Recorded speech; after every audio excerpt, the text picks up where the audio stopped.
My mother-in-law told me that anyone who doesn't help with housework isn't welcome here. She seemed to expect me to feel sorry and beg for forgiveness. My husband, sitting beside her, had a smirk on his face, like he was enjoying watching me get scolded. But instead of feeling upset, I surprisingly felt calm. "I'll leave then," I said firmly without any doubt. "I won't worry about what happens to them anymore." In that moment, I realized they should regret their own behavior. I'm Susan, 42 years old. I work full-time and take care of our home. My husband John and I have two grown-up kids who have moved out and are living their own lives. John and I were supposed to be enjoying our time together, but now we're living with my mother-in-law. After our kids moved out, my mother-in-law, who lost her husband, came to live with us. Our peaceful life with my husband changed a lot because of her presence. My job keeps me busy and I often work late, sometimes not getting home until after 8 p.m. Lately, when I come back, I'm frustrated by what I see. The living room is a mess, with snacks and clothes scattered around, and my husband is lounging on the sofa, watching TV and drinking beer without caring about the mess. He doesn't even acknowledge me when I arrive. Dinner isn't prepared, and I can't help but feel disappointed.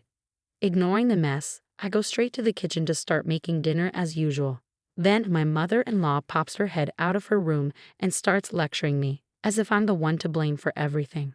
"You're back so late again. I'm starving. You're always talking about overtime and business trips, but you never take care of the house. You're not a good homemaker." My mother-in-law accuses me, using my late returns as an excuse to criticize my housework. She nitpicks at everything that bothers her and blames me for it all. In these situations, I've learned it's best to just leave her alone until she calms down. Arguing or defending myself only makes things worse. So I pretend to reflect on her words and focus on cooking. Her words hurt, but I endure it because I know she'll eventually quiet down. What's even harder to bear is how my husband seems to enjoy seeing me scolded by my mother-in-law. Women should appreciate their husbands. "You lack charm." My mother-in-law repeats her usual phrases. "That's right, isn't it?" My husband chimes in, mocking the situation. As I serve dinner, I feel anger bubbling up towards my mother-in-law. But it's my husband's behavior that annoys me the most. Despite my repeated requests for them to finish dinner on their own when I'm late, they never listen. Even when I start cooking, they just sit and wait for me to serve the food, as if I'm their personal maid. Our situation has deteriorated since my mother-in-law moved in with us. Before that, my husband used to help with the housework. We managed to raise our kids while both of us worked because of his help. When I was late, he'd make dinner, feed the kids, and take care of things. But now, he's changed. He stopped helping and started joining my mother-in-law in criticizing me. It's confusing and frustrating. My mother-in-law calls me lazy and incompetent, but she's the one who's dependent on us. She hasn't contributed anything towards expenses, even though she inherited money when her husband died. She wasted it on expensive things, ran out of money, and even got into debt. Now she's living with us, basically for free. It all started on the first day we lived together. My mother-in-law announced she'd be more considerate from now on. She bowed deeply, showing humility, but just 3 days later, she started criticizing me again for neglecting housework. At first, her sudden change amused me, but it quickly became serious. She implied I wasn't a good wife because I focused on my job too much. She didn't just complain about housework, she also criticized my job. I explained that I had to work late sometimes, but she didn't listen. Instead, she suggested I take a part-time job at a nearby supermarket. She had her idea of what a daughter-in-law should be, but she didn't understand my job at all. Living with her was a headache. If she didn't like something, like our meal choices, she'd complain. Even simple things like breakfast became a problem. We used to eat bread or buy lunch, but she didn't like that. Now, she reluctantly follows our rules, but she grumbles about it. Dinner is the biggest issue. She insists on dinner at 6 p.m. with at least 3 side dishes, and everyone must eat together. She says that's what a normal family does. But my job often keeps me past 6 p.m., and quitting isn't an option because it would hurt our finances. Is it because John's salary isn't enough? My mother-in-law accuses, refusing to believe that I work to support our family. When I look to my husband for support, he just brushes it off, saying I'll eventually learn my lesson. He doesn't defend me, which only adds to my frustration. My husband seems to enjoy playing the role of the understanding and tolerant husband who can't do housework. This annoys me even more. When we first moved in with my mother-in-law, he took her side instead of mine, which was disappointing. Since then, they've both treated me unfairly, as if they're teaming up against me. Whenever I try to get my husband to help with housework, my mother-in-law stops me, saying it's the wife's job. My husband doesn't stand up for me or try to stop her, even though we used to get along well. Now I wonder why things have changed. But then I realize something. My husband smirks every time my mother-in-law criticizes me. Maybe he has a problem with the fact that I earn more than him. He probably doesn't want to do housework either, but he can't complain because he's supposed to be the provider. I think he's been enjoying this situation all along. When my mother-in-law moved in, she often scolded me, questioning if John was the head of the family. It seemed to give him some sort of satisfaction to see me getting yelled at. It made me realize how narrow-minded my husband, whom I had been with for so long, truly was. After that, I spent days worrying about what to do. My mother-in-law was still causing a fuss, and my husband wasn't reliable. But back in the quiet days before my mother-in-law arrived, I lacked the courage to make any decisions. One day, while I was out shopping, a neighbor called out to me and made an unexpected comment. She said I should be more considerate of my mother-in-law. I was surprised and asked her what she meant. She said she didn't particularly like her own mother-in-law, but she didn't think she was being inconsiderate. Then she dropped a bombshell. She had heard about me from my mother-in-law. According to her, I didn't do any housework. The house was always dirty and messy. The laundry piled up. My mother-in-law's rheumatism got worse because she couldn't do chores. And her son came home late from work. It was shocking to hear how I was being portrayed. I don't do anything, and that's why we only eat bread for every meal. My mother-in-law has been crying and complaining about this situation. Lately, I've noticed that people in the neighborhood aren't reacting warmly to me. It dawned on me that it's because of the lies my mother-in-law has been spreading. My small, frail mother-in-law knows how to get sympathy from others. She's probably portraying herself as a suffering mother-in-law dealing with a lazy daughter-in-law who doesn't do any housework. The neighbor looked at me with cold, accusing eyes, and I felt ashamed that our family issues were spreading to the neighborhood. I don't think that's true, I mumbled and quickly went back home. When I walked into the living room, my mother-in-law was watching TV and munching on snacks. Please stop spreading rumors, I said firmly as I hurried home. My mother-in-law laughed and admitted, but it's true. I couldn't take it anymore. Something inside me snapped. If she wanted to believe her lies, then fine. From that moment on, I stopped doing any household chores. The next day, when I got home from work, my mother-in-law was yelling as usual, demanding dinner. Ignoring my husband and mother-in-law's remarks, I grabbed a cup of instant ramen noodles from my stash and only made enough for myself. My mother-in-law, seeing this, turned red and continued to yell. So now you're proving you're the worst daughter-in-law who doesn't do any housework, huh? Fine, if that's how you want to be. As I calmly slurped my noodles, my mother-in-law couldn't come up with a response. She turned to my husband, crying for support. When he finally approached me, I explained what had happened. Mom's been telling everyone I'm a terrible daughter-in-law who doesn't do any housework. When I asked her to stop, she insisted it was true. So I've decided to stop doing any chores. I'll do exactly what she's been telling everyone. I recounted yesterday's events to my husband.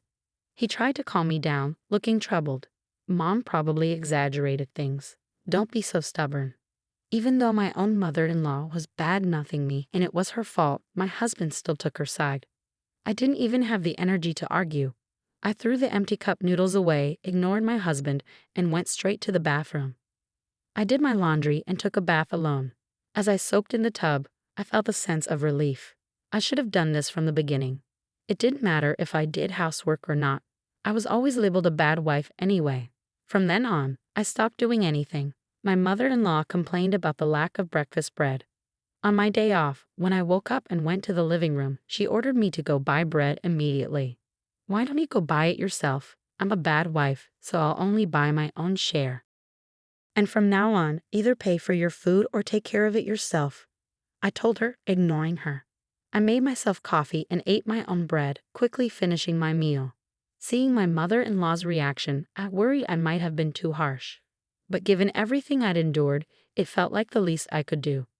Afterwards, I only tidied up my own space in the crowded living room and settled down to read a book. Suddenly, the doorbell rang. Looking at the monitor, I saw more than 5 elderly people, all familiar faces, looking clearly angry. Confused, I watched as my mother-in-law hurried to open the door. The elderly people lined up outside started coming in one by one. I was stunned when one of them suddenly yelled at me, "I hear you're the wicked woman who doesn't even prepare meals for her own mother-in-law." These elderly people were my mother-in-law's siblings and her spouses. She had told them a false story about how she was mistreated by me, her daughter-in-law. She claimed I didn't feed her properly or let her take a bath, and she asked for their help. My mother-in-law is the youngest of 5 siblings with 4 older brothers and sisters. With their spouses included, there were 9 elderly people accusing me of being a demon wife who deserved punishment. Being criticized by so many people made me break out in cold sweat from fear.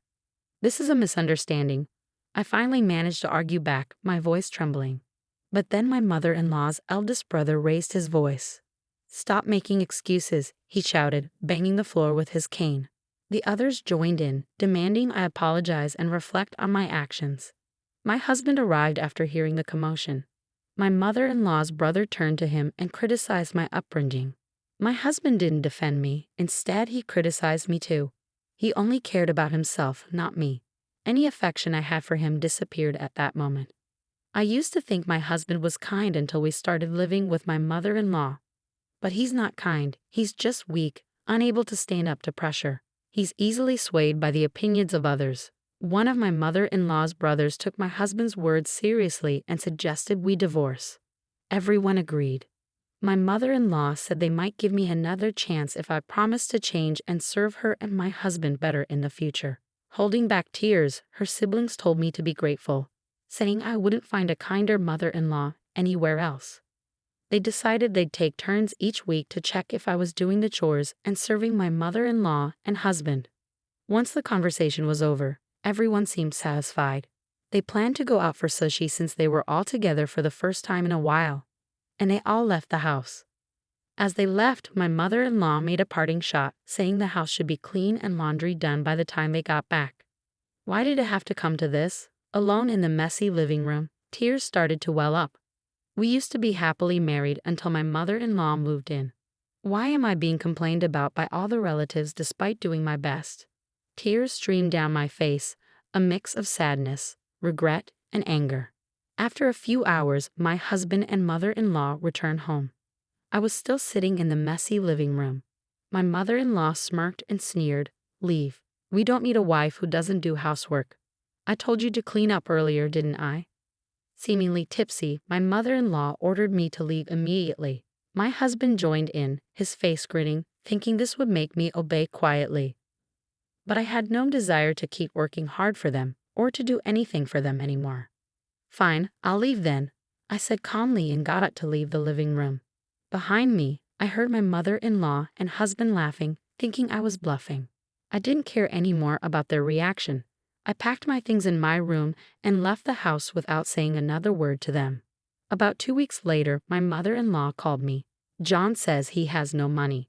"What does that mean?" She seemed frantic. I told her the truth. "John earns only a third of what I do. I've been covering our expenses with my salary, and the house is in my name, so please leave soon." "I'm going to sell it," I urged her, but she insisted it was a joke. I told her to check the bank book in her drawer to see for herself. On the other end of the phone, my mother-in-law fell silent, seemingly shocked by my husband's low salary. Then she started to panic, begging me to come back because she was sorry and my husband was lonely. But I had made up my mind to divorce my husband. I told her I would handle everything through a lawyer and hung up the phone, ignoring her tearful apologies. Later, with the help of a lawyer, I filed for divorce, citing the actions of my mother-in-law and husband as the reason. The divorce was granted, and I felt relieved. I even received a small consolation payment. When I told my children about the divorce and what had happened, they supported me, agreeing that it was my husband and mother-in-law's fault. After that, I sold the house, and my husband and mother-in-law moved out. They had to stay with relatives temporarily since they had lost their home. As a result, my mother-in-law's lies were exposed, and it seems that my husband and mother-in-law were rejected by their relatives.